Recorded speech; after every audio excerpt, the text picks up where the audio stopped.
First ever factory outlet Mukunda jewellery KPHP Kothapet Khammam Somajiguda Hanamkonda. నమస్తే రమగారు. నమస్తే జయ. రమగారు, మరణించిన తర్వాత లేకపోతే కొద్దిసేపట్లో మరణిస్తారు అని అనగా చేసే కొన్ని క్రియలు ఇప్పుడున్న జనరేషన్కి, ఇప్పుడు ప్రజెంట్ ఉన్న జనరేషన్కి కొన్ని నచ్చట్లేదండి. కొన్ని చోట్ల కొన్ని విమర్శలు, అసలు ఏం పద్ధతులు, ఎందుకు ఇలా పెట్టారు, మన వాళ్ళు అసలు ఏం పెట్టారో మనం ఏం చేస్తున్నాము అంటే, ఉదాహరణకి ఇప్పుడు చనిపోయే ముందు సాధారణంగా మనం ఏం చేస్తామంటే తీసి కింద పడుకోబెడతాం.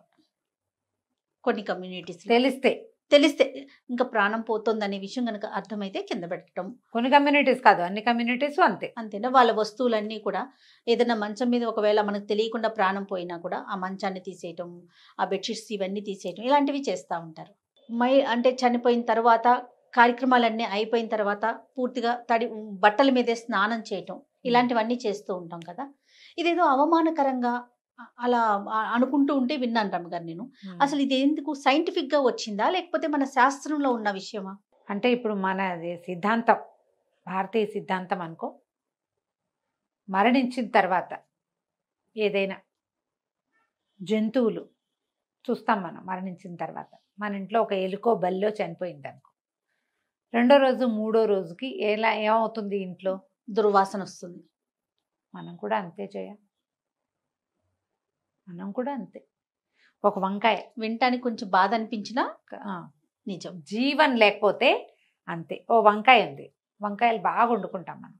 ఓ వంకాయ సిలిండర్ వెనకాలో సామాన్ల మధ్యలోనూ పడింది, రెండో రోజుకి మూడో రోజుకి దుర్వాసన వస్తుందండి. ఆలుగడ్డలు మనం ఇష్టంగా తింటాం, హెల్త్ కూడా వంకాయ మంచిది, ఎంతో కొంత మంచి ప్రధాన ఆహారం. ఏమవుతుంది, అన్నం వండుకుంటాం, అన్నమే ప్రాణాధారం మనకి. 2 రోజులు ఉంటుంది, రెండో రోజుకి అన్నం ఏమవుతుందమ్మా, నీరు కారిపోయి వాసన వచ్చేస్తుంది. దుర్వాసన. కవర్లో కట్టినా సరే వాసన పోదు, అది మొత్తం వస్తుంది.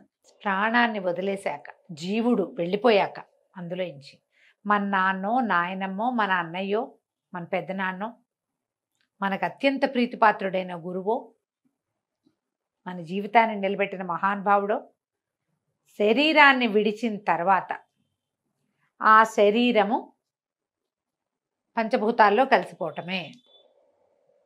వాళ్ళెవరో ఇందులో ఉన్నంత వరకు, జవసత్వాలతో ఉన్నంత వరకు, జీవించి ఉన్నంత వరకే దీనికి విలువ. చొక్కాకి ఈ షర్ట్ విలువ అదే. జీవుడు ఒక్కసారి బయటికి వెళ్ళాక దీనికి ఏ విలువ లేదు. పైగా ఎన్నో రకాల పదార్థాలతో నిండి ఉంటుంది ఈ శరీరం. చీము నెత్తురు మనం చెప్పుకునే మాటలే కదా, వంకలు, లోపల జరుగుతున్నటువంటి అనేక రసాయన క్రియలు. గుండె కొట్టుకుంటూ ఉన్నంతసేపు నడుస్తుంది, జీవుడు వెళ్ళాక కొట్టుకోవడం మానేస్తుంది. ఇంకా అక్కడి నుంచి ఏమవుతుంది, ఇది తనంతట తను నాశనం అవ్వడానికి రెడీ అయిపోతుంది. కొన్ని గంటల పాటు వెచ్చగా ఉంటుంది, జీవుడు వెళ్ళిపోయాక తర్వాత చల్లబడిపోవటం మొదలు పెడుతుంది. ఏ రాత్రో గతించారనుకో, తెల్లవారేసరికి శరీరం కట్టే బిగిసిపోతుంది, చల్లబడిపోతుంది. ఇక అందులో మన నాన్న లేడు, తాత లేడు, ఎవరు లేరు అక్కడ. అదొక ఖాళీ, పాడవటం మొదలవుతుంది ఆ వస్తువు. ఇంకా దాని వస్తువు కిందే అంతే చూడాలి కదా. అంతే అంతే. దాంట్లోంచి రకరకాల క్రిములు, ఏమంటారంటే వాసనలు, బ్యాక్టీరియా అనాలి, అందులోంచి వెలువడ్డం మొదలు పెడతాయి. పైగా వీళ్ళు లేరన్న ఒక దుఃఖం మన లోపల రకరకాల రసాయనాలని విడుదల చేస్తుంది మన బ్రెయిన్. ఒక మరణించిన వ్యక్తి ఉన్న ఇంట్లోకి వెళ్తే మన వాళ్ళు చెప్పిన సిద్ధాంతం ఏంటంటే సచేల స్నానం అని చెప్తారు.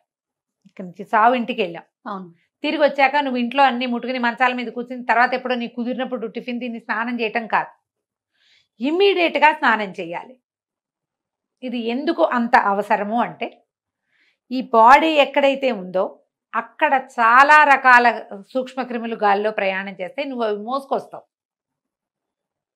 నువ్వు చనిపోయిన వాళ్ళని గౌరవించాలంటే వాళ్ళ మర్యాదకి తగినట్టుగా మాట్లాడాలి, కానీ ఆ బట్టలు వేసుకుని ఇండ్లంతా తిరుగుతానని అనకూడదు. అందుకని ఏం చెప్తారు, ఈ సచేల స్నానం అంటే బాత్రూంలోకి డైరెక్ట్గా వెళ్ళిపోవడం, నెత్తి మీద నీళ్లు దిమ్మరించుకోవడం. ఇది వరకు బాత్రూమ్లు ఉండేవి కాదు కదా, చెరువుల్లో పెరట్లో. మునిగేసేవాళ్ళు. ఆహా. పెరట్లో బావుల దగ్గర నెత్తి మీద నీళ్ళు ఎత్తి పోయటం, వీళ్ళే బావిలోంచి నీళ్లు తోడుకోవటం కాదు.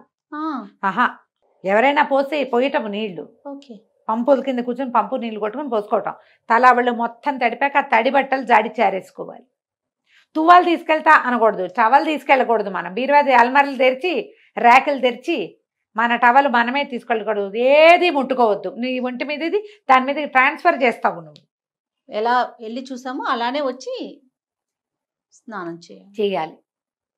ఓకే. బాడీని తీసుకెళ్ళిపోయాక ఇల్లు కడిగేస్తారు. అవును అవును, అన్ని చోట్ల ఉంది కదా జయ. ఆ కడగటం కూడా, ఆ క్రిములు కడగటం మీకోసమే. అది అంతే తప్ప అదేదో అవమానంగా భావించకూడదమ్మా, అది పొరపాటు. మీరు మనకు ఒక పక్కన తెలుసు, బ్యాక్టీరియా తెలుసు, సూక్ష్మక్రిములు తెలుసు, వైరస్లు తెలుసు, శరీరంలో ఎండార్ఫిన్లు రిలీజ్ అవుతాయి, అవేమిటో అవుతాయి, డోపమైన్లు వస్తాయి, బొచ్చడి తెలుసు మనకి. ఇవన్నీ సైన్స్ బోళ్ళు తెలుసుకున్నాం మనం. మనకంటే కొన్ని వేల సంవత్సరాల ముందు నుంచి మన ధర్మంలో ఉంది ఇది. అప్పటికి సైన్సులు తెలియవు, కానీ వాళ్ళకి విషయం తెలుసు. నీకు సైన్స్ అన్న పేరు తెలుసు, ఈ సైన్స్ వాళ్ళకి ఎప్పుడో తెలుసు. ఇంకా అప్పుడు చాలా నియమంగా కఠినమైన చేసేవారేమో కదా. ఇప్పుడే కొంచెం ఫ్లెక్సిబుల్ గా వాళ్ళని వెళ్ళి ముట్టుకోకూడదు. ఎవరికైతే ఇది ఉందో వాళ్ళని ముట్టుకోకూడదు. ఆ ఇంటి పేరిట వాళ్ళని ముట్టుకోకుండా ఉండాలి. ఇది లెక్క. మరి కింద ఎందుకు పడుకోబెడతారు? అట్లా కాదు జయ. ఇప్పుడు ఎలా అంటే శరీరం పాంచభౌతికమైనది. మనం దేంతో నిర్మించబడ్డాం? పంచభూతాలతోటి నిర్మించబడింది శరీరం. అందులో ఏమున్నాయి? పృథివీ తేజో వాయురు ఆకాశాలు ఉన్నాయి. పృథివీ అంటే భూమి, అప్పు అంటే బేసిక్ మట్టి, అప్పు అంటే నీరు, పృథివీ అప్పు, తేజస్సు అంటే అగ్ని, వాయువు ఆకాశము. ఈ 5తోటి నిర్మించబడిన శరీరం. అందుకని పృథివికి భూమి మీద పెడితే ఏ ఎలిమెంట్ నుంచి మన శరీరం నిర్మించబడిందో దాన్ని దగ్గర చేస్తున్నాం మనం. సులువుగా జీవుడు వెళ్ళిపోతాడమ్మా, ఈజీగా వెళ్ళటం కోసం. అంటే పాత పద్ధతి. ఇంకంతే. భూసైనం చేయించడం అని పదం దానికి. భూసైనం అంటే అదే, చనిపోయే ముందు తీసుకెళ్ళి కింద. ఇప్పుడు రాత్రిపూట నిద్రలోనే పోయారు, తెలీదు కదా. మనం పెద్దవాళ్ళయ్యి తెలిసి మనకి మరణాసన్నులుగా ఉన్నారు అంటే అప్పుడు భూసైనం చేయించడం పాత. ఇప్పుడు అందరు ఎక్కడ చేస్తారు? జేఏ హాస్పిటల్లోనే ఉంటారు. అక్కడి నుంచి వెళ్ళిపోతారు. అవకాశం ఉన్నప్పుడు చేయగలుగుతారు. కాదు, ఒక్కొక్కళ్ళకి ఒక పట్టుదల కాదు, మా నాన్న సుఖంగా బతికాడు, ఇప్పుడు కూడా సుఖంగానే పోవాలనుకుంటారు. మీరు వాళ్ళకి హెల్ప్ చేస్తున్నారు నేల మీద పడుకోబెట్టి. ఆ జీవుడు సులువుగా వెళ్ళేందుకు అవకాశం ఇస్తున్నాం మనం నేల మీద పడుకోబెట్టడం అంటే. అదే ఒక రకమైన రెస్పెక్టే అంతే. అదేం తప్పు కాదమ్మా, తప్పుగా భావించద్దు. పాత పద్ధతి అంటే అది పూర్వీకుల పద్ధతి. ఇప్పుడు మేమెందుకు చేస్తాము అంటే నీ ఇష్టం. అది ఇంకా నీ ఇష్టం.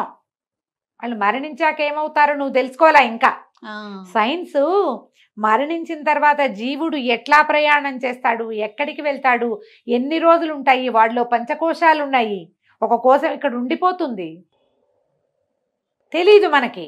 సైన్స్ అది కనిపెట్టాల. అవన్నీ కనిపెట్టింది ఇది శాస్త్రం ఉంది దానికి. లేదు, మనకు తెలియదు కదా జయ. అంతే కదా అమ్మవారు చెప్తారు పంచకోశాంతర స్థిత అని చెప్తారు. మన 5 కోశాల్లోనూ అమ్మ ఉంటుంది, వెళ్ళిపోతుంది. మరి తెలుసుకోవాలి మనం. అది మన శాస్త్రం చెప్పింది. ఇలా చేయాలి, ఇలా ఉండాలి, ఈ రకంగా ఉంచాలి అని. ఈ జీవుడు ఎంతకాలం ఇక్కడ ఉంటాడో మరణించిన తర్వాత నీకు తెలుసా? సినిమాల్లో చూస్తావు నువ్వు. అంతే సినిమా వాళ్ళలో చూపిస్తుంటారు. అది వీడు యమభటులు రావడం, తీసుకుపోవటం, తర్వాత ఇక్కడ జరిగేవన్నీ చూడడం, వీళ్ళే పైకి వెళ్ళి మాట్లాడడం, కిందకెళ్ళి ఇదేంటి నేను పోయానా అని వాళ్ళే ఆశ్చర్యపోవడం, అన్నీ కథల్లో సినిమాల్లో ఉంటాయి. ఒరిజినల్గా ఏ సైన్స్ అయినా దీని గురించి చెప్పిందా? కానీ సైన్స్ ఒక విషయం చెప్పింది. ఒక్కసారి మనిషి మరణించాక ఆ బాడీ ఎందుకు ఉపయోగపడదు? ఏమో ఉపయోగపడుతుంది. ఇప్పుడు సైన్స్ మనకి డెవలప్ అయింది కాబట్టి కొన్ని పార్ట్స్ని మనం వాడుకోవచ్చు సరైన సమయంలో. అందులో కూడా ఏంటి మనమే చెప్తున్నాము, శాస్త్రం చెప్పింది. కొన్ని గంటల పాటు శరీరం వెచ్చగా ఉంటుందని పూర్వీకులకి తెలుసు. ఆ వెచ్చదనం ఉన్నంతలోపు అన్ని అవర్స్ లోపల దాన్ని మనం వాడుకో. సైన్స్ మనకి వచ్చిన డెవలప్మెంట్ సైన్స్ వల్ల ఈ బాడీ పార్ట్స్ని వాడుకోవడం. సైన్స్ని తక్కువ చేయట్లేదమ్మా, ఇవి ఉపయోగపడతాయి. ఇంకొక మనిషి హాయిగా బతకడానికి ఈ మరణించిన వ్యక్తి సహాయపడతాడు. పెద్ద గుండె కలిగిన వాడు అతను, అందుకే ఇచ్చాడు అవన్నీ.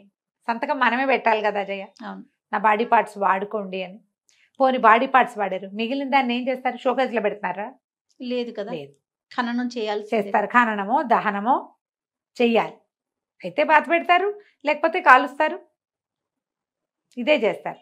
ఇంకా కొంతమంది ఉన్నారు మహానుభావులు, ఈ మెడికల్ కాలేజీలోకి అక్కడికి నా బాడీని, అదంతా ఇప్పుడే కదమ్మా డెవలప్ అయింది. బాడీ వాడుకోండి, కెడావర్ అంటారు, అవి కావాలి వాళ్ళకి. ఇవి తెలుసుకోవడానికి, హ్యూమన్ బాడీ ఎలా పనిచేస్తుందో తెలుసుకోవడానికి స్టూడెంట్స్కి ఉపయోగపడడం కోసం మెడికల్ కాలేజీలకి డొనేట్ చేయబడ్డం. అందరం చేయం కాదు అసలు. ఇది అందరి వల్ల కాదుగా. ఏ పల్లెటూళ్ళలోనూ ఉంటారు, అక్కడ అవకాశాలు ఉండవు. కొంచెం కాస్త టౌన్లు సిటీల్లో ఈ అవకాశాన్ని ఉపయోగించుకుంటారు. మిగిలిన భాగాలన్నీ వెళ్ళవలసిందే అంతే కదా. ఇది ఈ పాత పద్ధతుల్ని తెగనాడాల్సిన పని అయితే లేదు. అందులో కూడా మనం చెప్పుకుంటున్న సైన్స్ ఎంతో కొంత ఉన్నది. ఇవన్నీ టైం టెస్టెడే. ఇప్పుడు ఎలా అయ్యారంటే, వాళ్ళది ఎవరిదో చావు వార్త, ఎవరో పోయారని చెప్పుకున్నా కూడా మన స్నానం చేయాలా అని అడిగే పిచ్చి వాళ్ళు ఇంకా ఉన్నారు. ఎవరో మా బాబాయ్ చనిపోయాడు అని చెప్పారు, నేను స్నానం చేయాలా చావు వార్త విన్నా కదా అని. ఇప్పుడు దీనికి ఇవన్నీ కూడా క్రమంగా ఎలా అయిందంటే, ఒక్కొక్క కమ్యూనిటీని బట్టి ఈ ఎన్ని రోజులు వీళ్ళు దీన్ని పాటించాలి అనేది, ఆ మైలు ఎన్ని రోజులు, పక్షిని 3 రోజులు మైలేనా, వార్త వినగానే స్నానం చేస్తే సరిపోతుందా, చూసొచ్చి స్నానం చేస్తే సరిపోతుందా, ఇవన్నీ కూడా ఎవరెవరికి సరిపడా శాస్త్రాలు వాళ్ళకు ఉన్నాయి.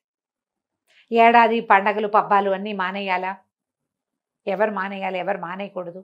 బట్టలు పెడితే సరిపోతుంది, నెల లోపల ముహూర్తం పెడతారు పంతులు గారే ముహూర్తం పెడతారు. ఆ పెట్టిన ముహూర్తాన్ని బట్టి, మంచి రోజుని బట్టి ఆ రోజున బట్టలు పెట్టించి, ఆ తర్వాత నుంచి వీళ్ళ ఇళ్లలో మళ్ళీ వ్యవహారాలు మీ కమ్యూనిటీని బట్టి పాటించుకోవాలి. అవి మీ పెద్దలు మీ ఇళ్లలో ఎలా చేస్తారు. ఇప్పుడు కొన్నైనా మనం మన ఇంట్లో పద్ధతులు పాటిస్తాం కదా, సంస్కృతి సాంప్రదాయం అంటాం మనం.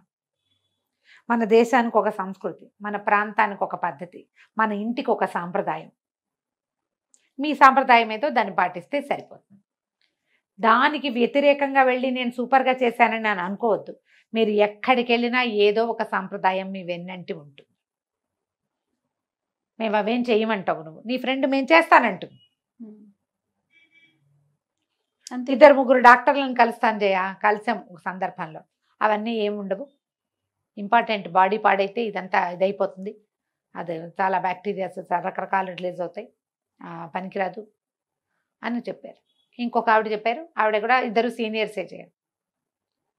పాత పద్ధతులన్నీ కరెక్టేనండి. ఆ దుఃఖం నుంచి మనం బయటపడడానికి కూడా మనకు ఒక 10 రోజులు పడుతుంది. ఈ దుఃఖావేశం, మరణ దుఃఖం, ఆత్మీయుల్ని కోల్పోయిన ఆ లోన్లీనెస్, ఆ కష్టం, వాటి వల్ల మనకి బోల్డెన్ రకాల ఇవి రిలీజ్ అవుతాయి, కెమికల్స్ బాడీలో, రసాయనాలు. ముట్టుకోకపోవటమే మంచిది. అందుకని సాత్విక ఆహారం తింటారు. అందరి ఇళ్లలో ఏం చేస్తారో నాకు తెలియజేయ. మా ఇళ్లలో అరటికాయ, పెసరపప్పు అలాంటివి తింటారు, ఊరగాయలు అవి తినరు, పెద్దగా కారాలు అవి తినరు, పెసరపప్పే వండుకోవాలంటారు, కందిపప్పు అవి వండరు. 10 రోజులు, మొదట 12-13 రోజుల పాటు కందిపప్పు వండరు. చివరి 13వ రోజునే మంచి మామూలు ఆహారం తింటాం. అప్పటిదాకా చప్పటివే, తిరగమాతలు అవి తక్కువ వేస్తారు, తిరగమాతలు ఉండవు, అలా చేసుకుంటారు. మన ఇంట్లో ఆ రోజు ఎవరైతే మరణించారో ఆ రోజు వంటలు కూడా చేయరు. అవును, డెడ్ బాడీ ఉంటే ఊరంతా భోజనం చేయకుండా ఉండే కాలం కూడా ఉండేది. ఎవరిళ్లలోనూ పొయ్యి వెలగదు, పాతకాలపు పద్ధతి అనుకో. ఇప్పుడు ఏముంది, అపార్ట్మెంట్లలో ఉన్నాము, మానేసి ఉంటారు ఎంతో కొంత, అయినా కూడా కొన్ని పాటించవలసిందే కదా. అంతే కదా, అవునా. దాంట్లో మీరు ముఖ్యంగా పాటించవలసింది, నా ఉద్దేశం చెప్తున్నానమ్మా, ప్యూర్లీ నాదే ఉద్దేశం, మీ ఇంట్లో మీ ఫ్యామిలీలో క్లోజ్ రిలేషన్స్లో మరణం సంభవిస్తే కనుక మీరు తప్పకుండా మైల పాటించండి, మీకు మంచిది. ఎక్కడికైనా వెళ్ళి ఒక మరణం దృశ్యాన్ని చూసి, లేదా వాళ్ళ ఇంట్లో మరణం జరిగింది, వాళ్ళని ఆ 10-15 రోజుల లోపలే వాళ్ళని కావలించుకున్నా, పలకరించడానికి వెళ్ళినా స్నానం చేయండి తప్పకుండా, బట్టలతోటి తప్పకుండా చేయండి. ఇవి ఎందుకంటే వాటి వల్ల మన ఒంటి మీదకి ఏవి రాకుండా ఉండడం కోసం.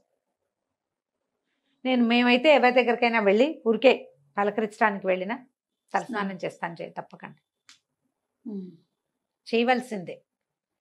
ఇది పాతకాలం పద్ధతి అని అనుకోకండి. డాక్టర్స్ కూడా కొంతమంది యాక్సెప్ట్ చేస్తారు దీన్ని. డెడ్ బాడీని చూసి వచ్చాక స్నానం చేయటమే మంచిది. రమగారు, ఇది మనకి ఆచారం సాంప్రదాయం, ఇటువైపు సైన్స్, రెండు ఉన్నాయి కదండి. రెండు ఉన్నాయిగా. ఇందులో మరీ అతిచాదస్థానికి పోతే చెప్పలేము. అది అది కరెక్ట్. అత్యాదస్థానికి పోతే చెప్పలేము. రైట్. ఇప్పుడు ఇండియాలో ఏవో మరణాలు సంభవిస్తాయి, ఫారిన్ కంట్రీస్ లో వాళ్ళు అడుగుతారు, మేము ఇవన్నీ తడుపుకోవాలా, మేము ఇవన్నీ చేయాలా, ఇలాంటివి అడుగుతారు. మీ పెద్దవాళ్ళని అడగండి అమ్మా అని చెప్తాను నేనైతే. చెయ్యొద్దు అని చెప్పాము అనుకో జయ, ఈ మాట చెప్తాను నేను చెయ్యొద్దు అంటే ఇది పిడికి బియ్యానికి ఒకే మాత్రం రమగారు చేయక్కర్లేదన్నారని వీళ్ళందరికీ చెప్తారు. మీ ఇంట్లో పెద్దవాళ్ళని కన్సల్ట్ చేయండి, వాళ్ళు ఓకే అంటే ఆ పూజలు చేసుకోవచ్చా, మా ఇంట్లో మా పినిమావ గారు పోయారు మేము వ్రతం నో చేసుకోవచ్చు అడతారు, చేయకూడదమ్మా అని చెప్తా. నేను చేయకూడదు, మీకు ఇది ఉంది, మైలు ఉంది, ఆ మైలు ఉంది, ఏడాది లోపల చేయదు. మీరు కమ్యూనిటీ ఏమిటి, మీకు అమ్మ చేయకూడదు అన్నారండి, మరి ఇంకా నన్ను ఎందుకు అడుగుతారు? చేయకూడదు అన్నాక చేసుకోవాలని ఉంది. ఈ సంవత్సరం మానేస్తే వచ్చే ఏడాది చేసుకోకూడదు, ఇందులోనే అయిపోతామా మనం? అదే కదా, అయిపోం కదా, వచ్చే సంవత్సరం చేసుకోవచ్చు. రైట్. ఎప్పుడు పాత సాంప్రదాయాలు మంచివేనమ్మా. అయితే విను, ఈ పాట అడుగు. చనిపోయిన వారి ఫోటోలు దేవుడి దగ్గర పెట్టుకోవచ్చా, అడిగేసే ఇందులో. అయితే రమగారు, చనిపోయిన వారి ఫోటోల్ని మనం దేవుని మందిరంలో కానీ దేవుడి రూమ్ లో కానీ పెట్టుకోవచ్చు అని. మందిరాల్లో పెట్టుకోకూడదు జయ. అంటే సాధారణంగా ఏమనుకుంటారంటే మా వాళ్ళు దేవుడి దగ్గరికి వెళ్ళిపోయారు, దేవుడైపోయారు అని, అందుకని దేవుళ్ళల్లో పెట్టుకుంటారు. ఏ పెద్దవారు, నాకు దాని మీద అవగాహన లేదు కానీ మా ఇంట్లో దేవతార్చన వేరే, మా నాన్నగారు తాతగారి ఫోటోలు హాల్లో ఉండేవి, మా అమ్మది కూడా హాల్లోనే ఉంది, నాయనమ్మవి హాల్లోనే ఉన్నాయి. మేము ఎప్పుడు దాన్ని దేవుడి దగ్గర పెట్టుకోలేదు. ఏ మనుషులు దేవుళ్ళు అయిపోరమ్మా, అయిపోరు, అది చాలా కష్టం. వారితో సమానంగా పెట్టకూడదు, మనం నిత్యార్చనలో పెట్టుకోకూడదు. కావాలంటే మీకు దేవుడి మందిరం ఉన్న గదిలో ఓ పక్కన గోడకు తగిలించి ఉంచుకోవచ్చు. పూజ చేసేటప్పుడు వాళ్ళ ఫోటో కూడా తెచ్చి పూజలో పెట్టడం మాత్రం అంత సరైన పద్ధతి కాదు. అంటే మీకు పూజా విధానాలు ఉన్న వాళ్ళకి, ఏ పెద్దవారు ఏ ధర్మ సందేహాలకి సమాధానం చెప్పే పెద్ద పెద్ద వాళ్ళు ఎవ్వరూ కూడా ఉంచుకోండి అని సమర్థించలేదు. నాన్నలవి అక్కయ్యలవి మనం చనిపోతే వాళ్ళ గుర్తుకు మనం పెట్టుకోవచ్చు అంతే. వాళ్ళ మరణించిన రోజో వాళ్ళ పుట్టినరోజో ఒక దండ వేయచ్చు. మన ఇంట్లో ఏదో ఫంక్షన్ అవుతుంది, అప్పుడు వాళ్ళకు కూడా ఒక దండేసి ఒక నమస్కారం చేసుకోవచ్చు. ఛాయాచిత్రమే కదా, పెట్టుకోవచ్చు. కానీ దేవుడి మందిరంలో పెట్టుకోవటం మాత్రం అంత కరెక్ట్ కాదు. రైట్. థ్యాంక్ యూ రమగారు. నమస్తే. నమస్తే.